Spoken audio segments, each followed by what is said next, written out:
Son pocos los casos de desapariciones en México que llegan a ser tan mediáticos como lo fue este caso. El caso de Devani Escobar Basaldúa, que estremeció a todo México en abril de 2022. Desde la sospechosa publicidad del cuarto 174 hasta los recientes hallazgos de youtubers que recorrieron el motel tras su liberación, captando detalles inquietantes que no habían sido mostrados antes. A esto se suman audios filtrados de supuestos empleados, quienes aseguran que fueron obligados a sembrar el cuerpo en la cisterna.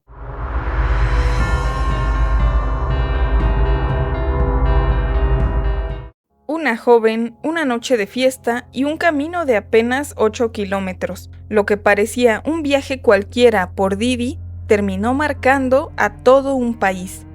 Este caso no solo expone la tragedia de una familia, sino un entramado de secretos, de silencios y sobre todo de contradicciones. ¿A quién buscan encubrir las autoridades? ¿Por qué nunca aparecieron las últimas grabaciones perdidas de la empresa Alcosa y del motel Nueva Castilla? Y tras la reciente liberación del inmueble, ¿qué es lo que se escondía detrás de la misteriosa quema de la habitación 174? Preguntas que aún siguen abiertas y una verdad que pareciese que la misma fiscalía no quiere que salga a la luz. En la madrugada del 9 de abril de 2022, una imagen le daría la vuelta a todo Internet para después convertirse en una leyenda.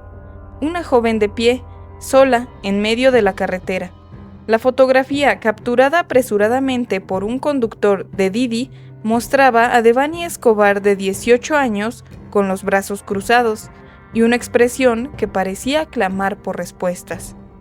La fotografía se difundió rápidamente en redes sociales, generando incertidumbre y preocupación en quienes la veían.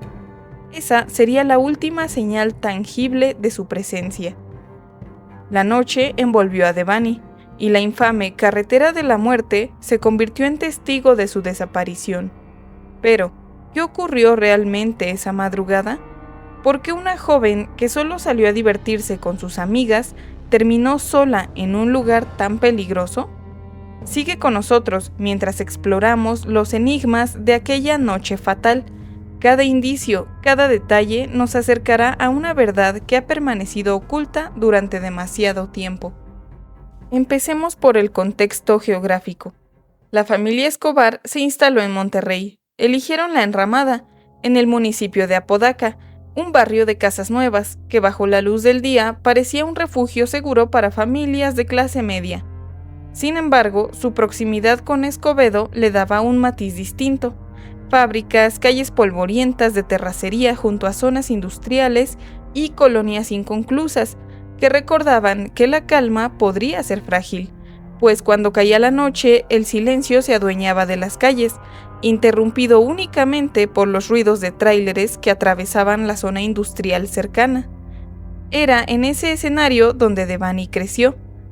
Con los años, la muchacha se volvió distinta, una joven de carácter firme, con ideas claras y un espíritu independiente. Su belleza no pasaba desapercibida.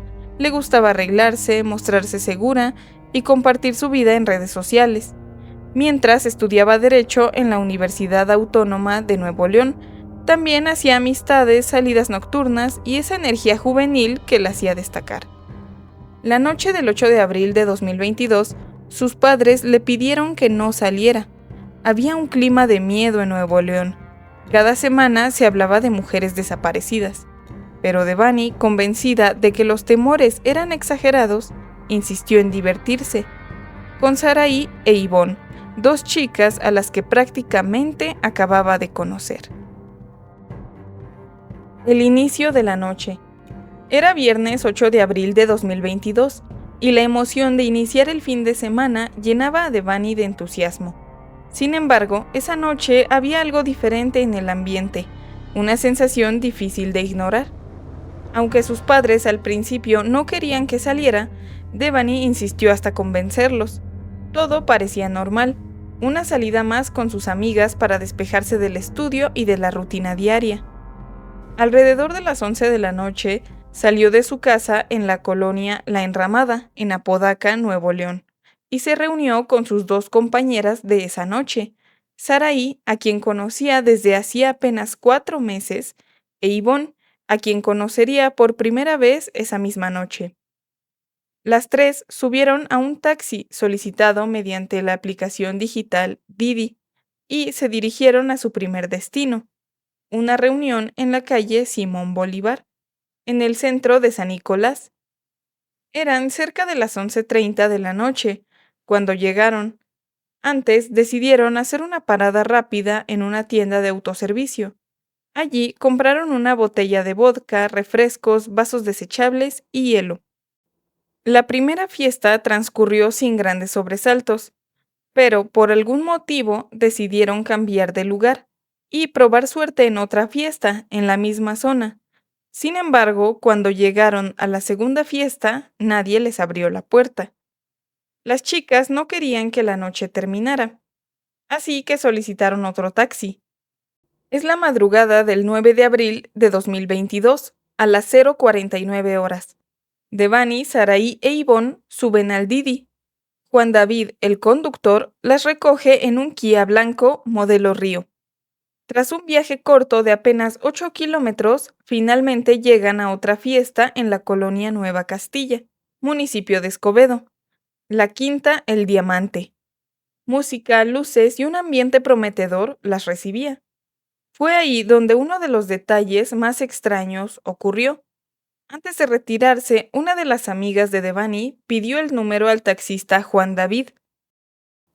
Les inspiraba confianza y prefirieron que él regresara por ellas más tarde. Devani aún no lo sabe, pero es aquí donde la cuenta regresiva de su desgracia había comenzado. Pero después de un rato, la noche se tornó caótica. Según testigos, Devani no conocía a nadie en la fiesta. Pese a ello, el anfitrión les permitió el acceso a la 1:30 de la madrugada. Según testigos, Devani comenzó a beber vodka directamente de la botella, y su comportamiento cambió. Estaba alterada, insultaba, empujaba, mordió a un asistente y hasta golpeó a un joven que intentó detenerla. En un intento por controlarla, una de sus amigas la tira del cabello de forma exagerada. Hasta aquí es evidente el estado inconveniente de Devani. En un momento cayó desplomada durante 15 minutos. Sus acompañantes, Yvonne y Saraí, incapaces de controlar su estado de embriaguez, decidieron que lo mejor era enviarla a casa. El viaje en solitario.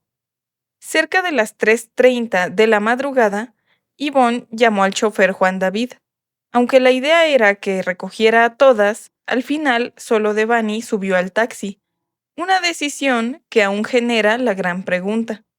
¿Por qué dejaron que se marchara sola en ese estado? Según la declaración del chofer, dentro del coche, Devani estaba fuera de control. Lloraba, gritaba y se negaba a dar su dirección. El conductor Juan David avisó a sus amigas que, si no se calmaba, la dejaría en la carretera. Y cumplió su advertencia. La bajó en la carretera Monterrey-Nuevo Laredo, conocida como la carretera de la muerte. El recorrido que hizo realmente fue muy pequeño, aunque pudiera entenderse que el Uber la movió bastante, realmente no es así. De aquí, de donde está la quinta, donde se la llevan, donde ocurre este jaloneo y donde ella tiene su última fiesta, hasta el punto donde le toman la famosa fotografía en la carretera, viendo con la mirada perdida hacia los lados, es realmente muy corto el trayecto. De hecho, ahorita vamos a caminar hacia allá, pero les podría decir que solamente son 2 cuadras tal vez. Suena totalmente absurdo. Podía haber ido caminando hasta allá donde se quedó o regresado. ¿No ves que hay unas teorías donde dicen que ella no tenía sendero para dónde ir? Si el motel estaba hasta acá cerca también. Todo estaba muy cerca relativo. Mucho viento. Este es el pequeño camino de terracería que recorrió aquel Uber.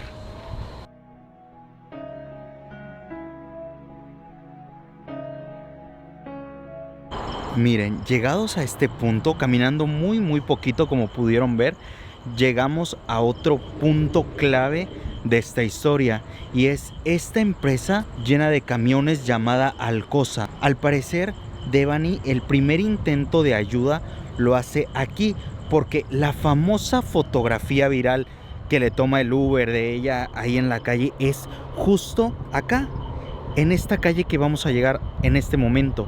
Miren, es curioso porque nos acaban de preguntar si somos los del viaje.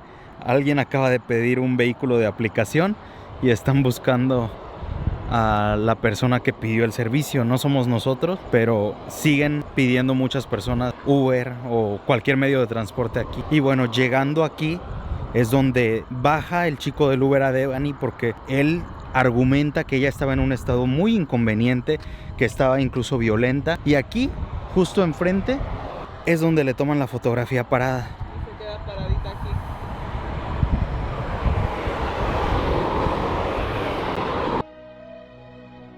Pero también hasta en una foto se puede ver la posición de Devani, de que estaba sumamente erguida y Preocupada, tal vez. preocupada, pero si se viera en un estado de embriaguez o drogada. Sigue siendo propiedad de esta empresa de Alcosa. De igual forma, una de las cosas que se cuestionaba es por qué no otorgaban acceso a las cámaras de seguridad. Era una de las preguntas que más se hacían, porque ella, al parecer, en esta zona de vigilancia de esta empresa es donde llega intentando buscar ayuda. De hecho, si se pueden fijar, no hay tantas cámaras puestas, o creo que ya no hay ninguna. A lo mejor para evitarse más problemas. Hasta allá adelante ya se puede ver el letrero del hotel, pero ya no dice su nombre. Es esa partecita blanca de hasta allá arriba que se ve. Uno se puede imaginar que el trayecto que hizo Devani fue demasiado largo, pero realmente todo se puede hacer caminando muy fácil. Acá hay una cámara. La última fotografía. Volvamos al momento en que Devani subió al taxi. Según las grabaciones, el conductor de Didi inició el trayecto con la intención, al menos en apariencia, de llevar a la joven hasta su casa. Sin embargo, apenas 5 minutos después, el vehículo se detuvo en un punto fatídico, la llamada Carretera de la Muerte, y eran exactamente las 4:26 de la madrugada. Allí, el chofer dejó a Devani sola, en medio de la oscuridad.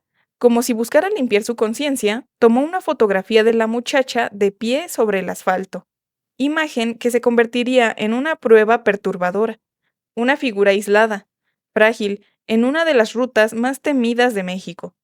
La carretera Monterrey-Nuevo Laredo es un tramo de más de 200 kilómetros, marcado por un historial macabro. Desapariciones, asaltos y crímenes sin resolver se acumulan en sus márgenes, como si el propio camino devorara a quienes lo recorren. Quienes entran en sus dominios muchas veces no vuelven. Esa madrugada, Devani Escobar, inmóvil en medio de esa vasta extensión de asfalto, parecía ya atrapada en uno de esos relatos oscuros. El conductor, en sus declaraciones posteriores, aseguró que no podía obligarla a regresar al taxi. Temía que alguna autoridad lo acusara de forzar a una joven en estado de ebriedad a subir a su carro. Afirmó que lo intentó, pero que la muchacha se negó rotundamente a volver. Se sube en la parte de atrás, no vi si la subieron o ella solo se subió. Yo nada más escuché un portazo, avance, mientras las amigas por un lado me están hablando. Ya al momento de que yo empiezo mi recorrido, me dice que me espere, yo me espero y en eso pasan las amigas junto con otros chavos que estaban ahí en la fiesta, en otro carro. Lo único que me comentó ella es de que pues eran malas amigas porque no la habían querido llevar. Simplemente me dijo así que no la habían querido llevar, que eran malas amigas y comenzó a llorar. Contestaba. Yo nunca traté de bajarme porque si yo quiero subirla o le empiezo a decir cosas o sea, yo pensaba que iba a ser algo contraproducente, de que yo la quiero subir a la fuerza, entonces yo no podía hacer eso, no me podía tomar esa libertad de subirla, vaya. Incluso en los audios le comento a las amigas que no me puedo arriesgar a eso. Acuso yo públicamente a Juan David Cuellar de detonar todo esto. Y en cuanto a sus acompañantes, Ivonne apenas conocía a Devani y desconocía la dirección de su casa. Saraí, por su parte, recordó de pronto que tenía el número del padre de Devani y trató de comunicarse con él, aunque no obtendría respuesta hasta las 8:35 de la mañana siguiente.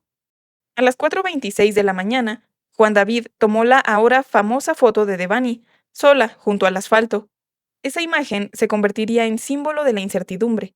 y el taxista Juan David quedaría registrado como la última persona, al menos oficialmente, que vio a Devani con vida. A medida que caía la noche y las horas se acumulaban, sin rastro de su hija, Mario Escobar sintió que la desesperación le iba comiendo el alma. No había llamadas, no había respuestas, solo un silencio pesado que se extendía como plomo. Así que, con el corazón hecho trizas, decidió dar el paso que ningún padre quiere dar, acudir a la policía y levantar la denuncia de desaparición.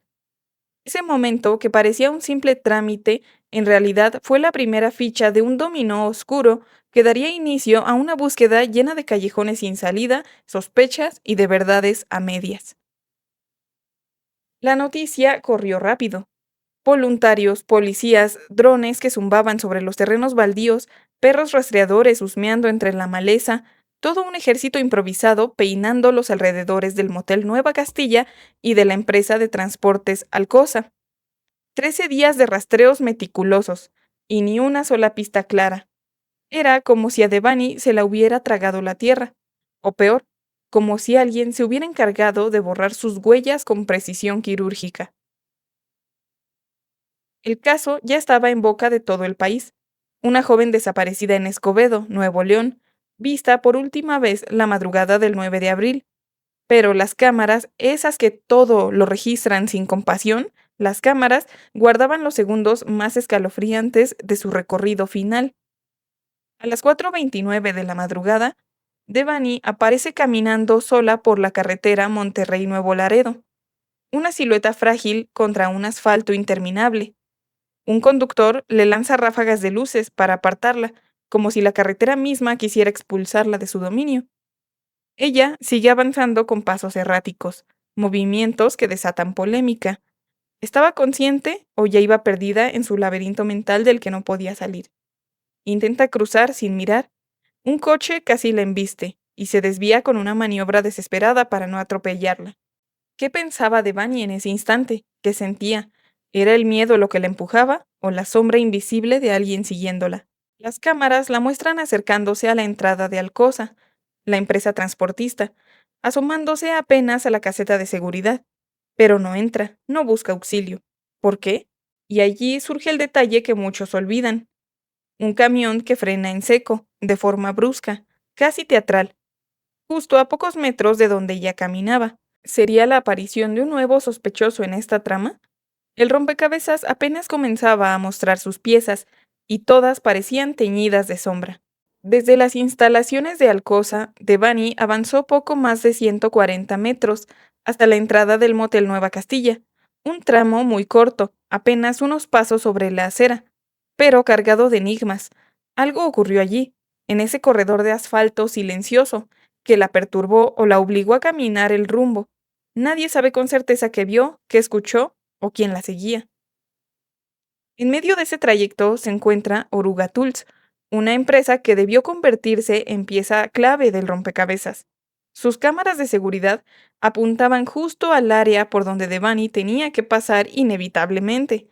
Y sin embargo, hasta el día de hoy, esas imágenes nunca salieron a la luz, como si alguien hubiese querido cubrir con un velo esos minutos malditos.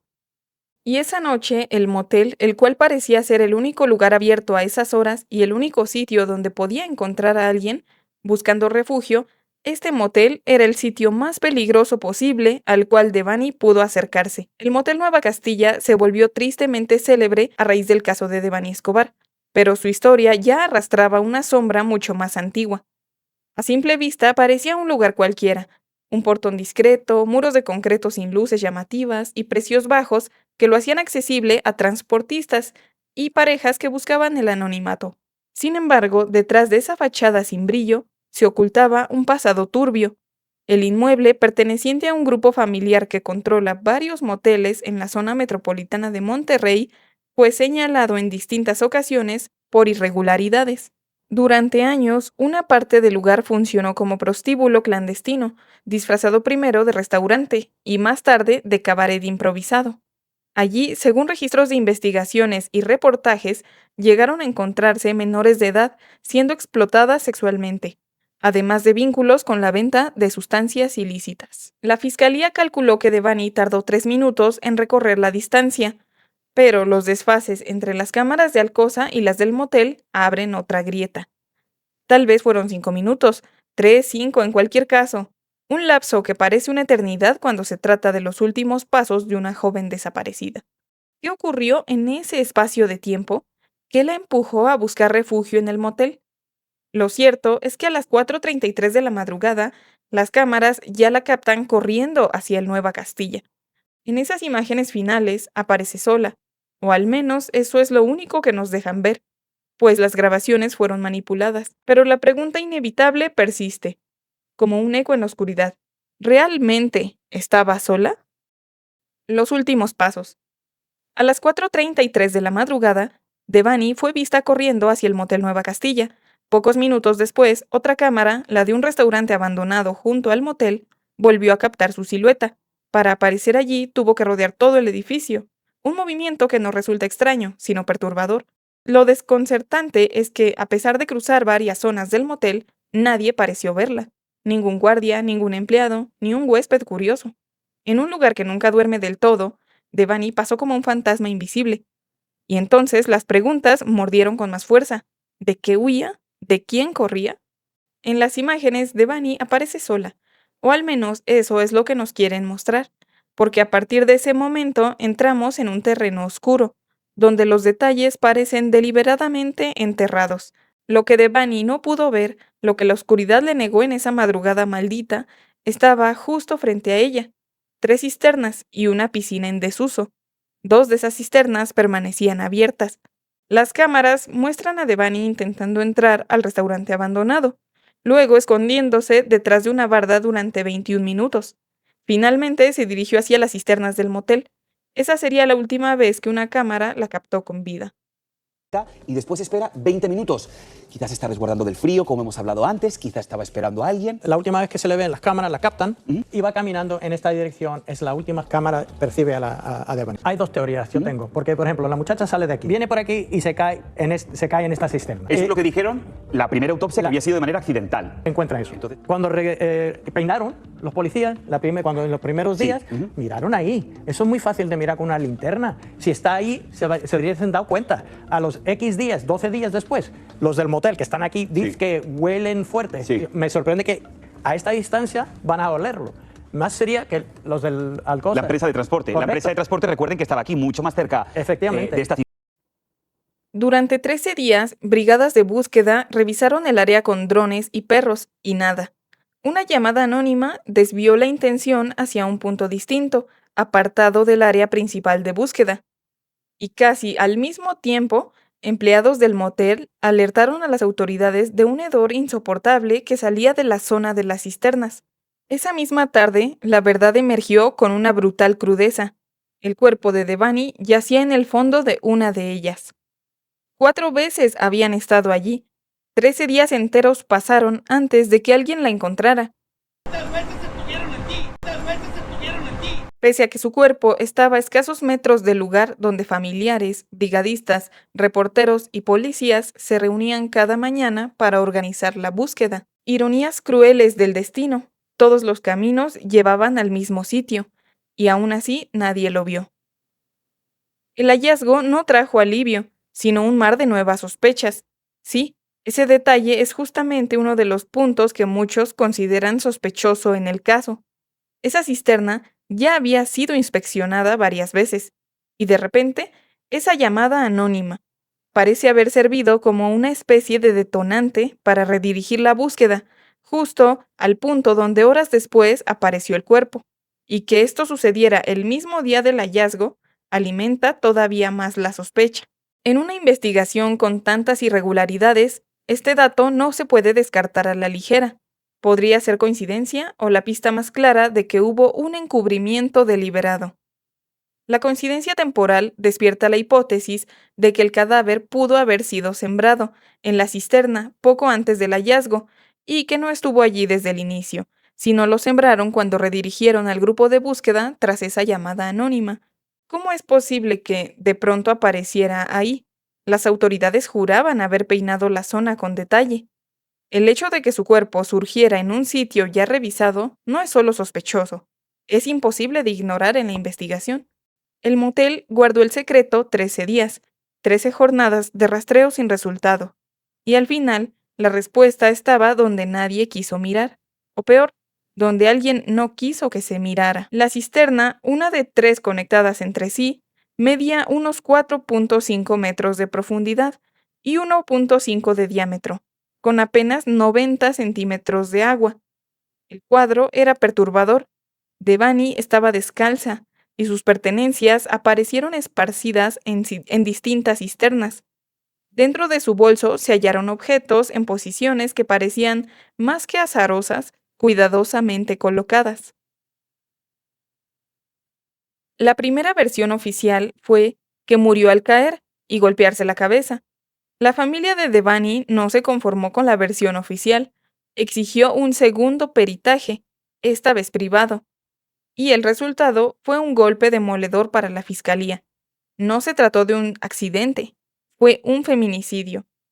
Un perito guatemalteco, contratado por la propia Fiscalía General de la República, dictaminó algo que lo cambiaba todo. En julio del 2022 se exhumó el cuerpo de la joven, y el hallazgo fue escalofriante. La causa de muerte no era una caída, como se había sostenido al principio, sino asfixia por sofocación en las vías respiratorias superiores. Según esta segunda autopsia, Devani habría muerto entre el 16 y el 17 de abril, y sin embargo fue encontrada el día 21. Esto significa una sola cosa. Mientras su familia la buscaba desesperadamente, mientras cientos de personas peinaban la zona con drones, perros y linternas, ella todavía estaba con vida. El descubrimiento fue devastador. No había dudas. Devani no fue víctima de un accidente,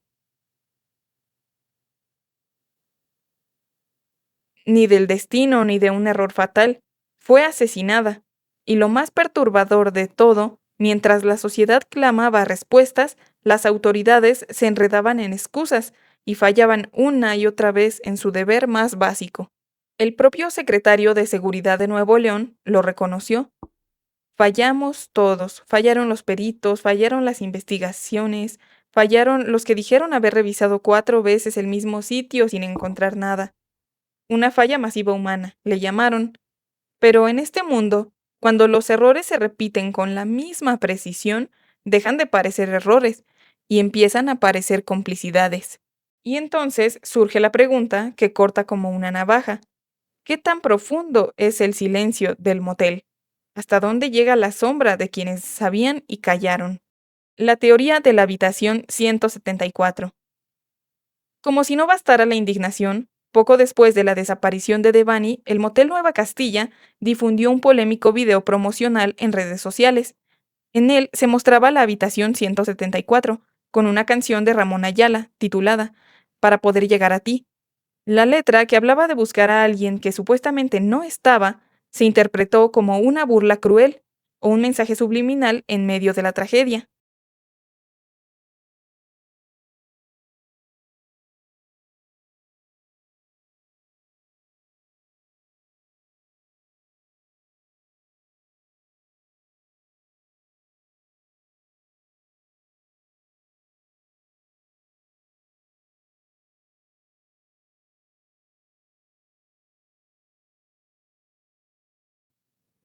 El padre de Devani exigió cateos en esa habitación. Peritos aplicaron químicos en sábanas y objetos para detectar rastros de sangre o fluidos. También revisaron cámaras ocultas y el estacionamiento. La fiscalía, sin embargo, afirmó que no existía evidencia de que Devani hubiese entrado a una habitación del motel. Oficialmente, la 174 no tuvo relación en el caso. Pero para la sociedad, el promocional fue una muestra de insensibilidad y un signo más de irregularidades que parecían encubrir algo mayor. Ahora, con la reciente liberación del inmueble, y gracias a las exploraciones de los youtubers, es que podemos darnos cuenta de que efectivamente la habitación en cuestión es la única, junto con el cuarto de grabaciones y vigilancia, que fueron quemadas en su totalidad. Aquí un fragmento cortesía de Mystery World. Vean, desde aquí ya está quemado. ¿Qué habitación es esta? Pero todo el comedizo está... Le quemaron el número, ve. Ah, sí, esta es la 170, sí, debe ser la 174. ¿Crees que esta sea la 174? Sí, tienen 4 aquí, así se ve. ¿Es esta la 174? Sí, sí, Darían, porque esta es la 173. Y de hecho, sí está quemada también, pero parece fuego de alcance. O sea que se esparció desde la 174. Huele bastante a humo y a cenizas, por eso la tos. Pero 172, 173 y inicia justamente con la 174. A pesar de que el padre de Devani hace mucho hincapié en que esta habitación tenía algo y los usuarios en redes sociales también argumentaban que algo estaban escondiendo en esta habitación, no se le da un seguimiento a esto como tal. Sí, se mandan a investigar las sábanas, los fluidos que se supone habían encontrado. Pero se preguntarán, ¿por qué la 174? Es una de las habitaciones que está hasta el final del hotel, que está muy escondida, son de las que están hasta atrás, y yo creo que es una de las que menos se usan por lo mismo.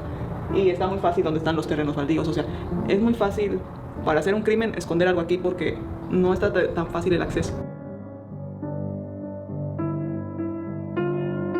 Yo creo que esta habitación era usada por personas que querían un poco de más privacidad, porque sí está alejada de todo, está en los límites de la propiedad. Esta esquina ya marca el final de esta propiedad, allá atrás ya es otra calle. Sin embargo, la propiedad sigue siendo gigantesca. Vean cuánto espacio en verde sigue perteneciendo a la propiedad, todo hasta llegar a aquella barda que se ve en esta parte de aquí. Entonces es una propiedad gigantesca realmente. Aquí estacionaban los carros, este pequeño techo es para los automóviles que visitaban estas zonas de aquí. Esta área ya fue liberada también, por eso es que podemos estar aquí. Sí, tampoco no cuenta con ningún tipo de cinta. Pero realmente ya no hay nada en el interior. De hecho hay una botella de alcohol. En enero de 2023, 2 trabajadoras del motel Nueva Castilla fueron imputadas por falsedad de declaraciones y encubrimiento. Esa noticia levantó más preguntas que respuestas. ¿Qué sabían realmente los empleados del motel? ¿Y cuántas irregularidades se habían cometido desde el primer día de la investigación? Curiosamente, el día del hallazgo del cuerpo fueron los propios empleados quienes reportaron un olor fétido proveniente de la zona de las cisternas, un detalle que ya empezaba a levantar sospechas sobre lo que había sucedido detrás de esos muros, puesto que el aroma de la descomposición de un cuerpo es gradual y no repentina de un momento a otro o de un día a otro. Una de las hipótesis más inquietantes que surgieron fue la colocación premeditada del cuerpo. Según esa teoría, Devani no estuvo en la cisterna desde el inicio, sino que fue depositada allí días después de su desaparición, y varios indicios apoyan esta idea. 1. Durante los primeros días de búsqueda, ni los perros rastreadores ni los equipos humanos percibieron nada extraño en la zona. Si el cuerpo hubiera estado allí desde el principio, la descomposición habría delatado su presencia mucho antes del día 13. La disposición de las pertenencias de Devani resulta sospechosamente meticulosa. Sus objetos estaban dispersos en distintas cisternas, como si alguien los hubiera colocado deliberadamente para generar confusión. Si su caída hubiera sido accidental, es difícil imaginar que sus zapatillas, su bolso y sus demás pertenencias terminaran separadas de esa manera. La comunicación entre cisternas, ubicada a más de 2 metros de altura por un canal, hace imposible que todo se haya movido de manera fortuita o por el flujo del agua, que solo alcanzaba los 90 centímetros. Quienes intentaron crear la ilusión de un accidente cometieron errores que solo aumentan la desconfianza, y todo apunta más a un montaje deliberado que a un accidente fatal. Y aún queda otro elemento que sigue intrigando a los investigadores: el coche y la misteriosa figura que aparece en las grabaciones cerca del motel. Una sombra más en un caso lleno de incógnitas, errores y silencios que todavía no se pueden explicar, o más bien no se quieren explicar. Hasta hoy no se tiene la certeza de si el audio es legítimo. No hay manera de saber si es real o manipulado. Lo único claro es que no ha sido admitido como evidencia oficial.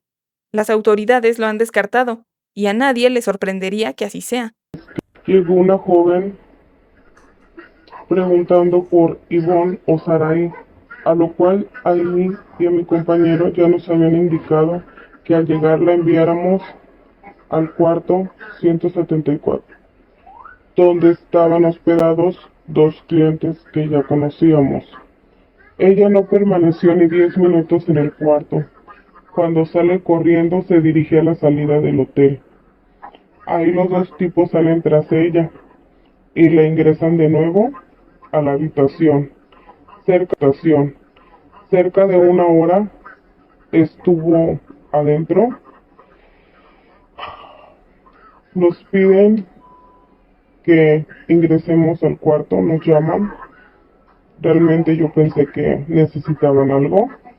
pero en realidad ella ya estaba sobre la cama de brazos abiertos. No se movía ni respiraba. En esa situación se respiraba. En ese momento, Gustavo Soto nos pide que le ayudemos a bajar el cadáver. No porque ellos no podían hacerlo, sino para que fuéramos cómplices. Temiendo por mi vida, ambos temiendo por nuestra vida, hicimos lo que nos pidieron. La enredamos en una sábana y la bajamos. Nos dirigimos a un auto donde la subieron.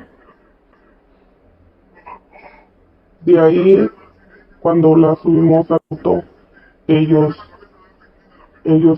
se dirigieron a menos de media cuadra, donde ingresaron en la compañía de transportes. Ahí nos obligaron a meterla en un tambo de productos perecederos.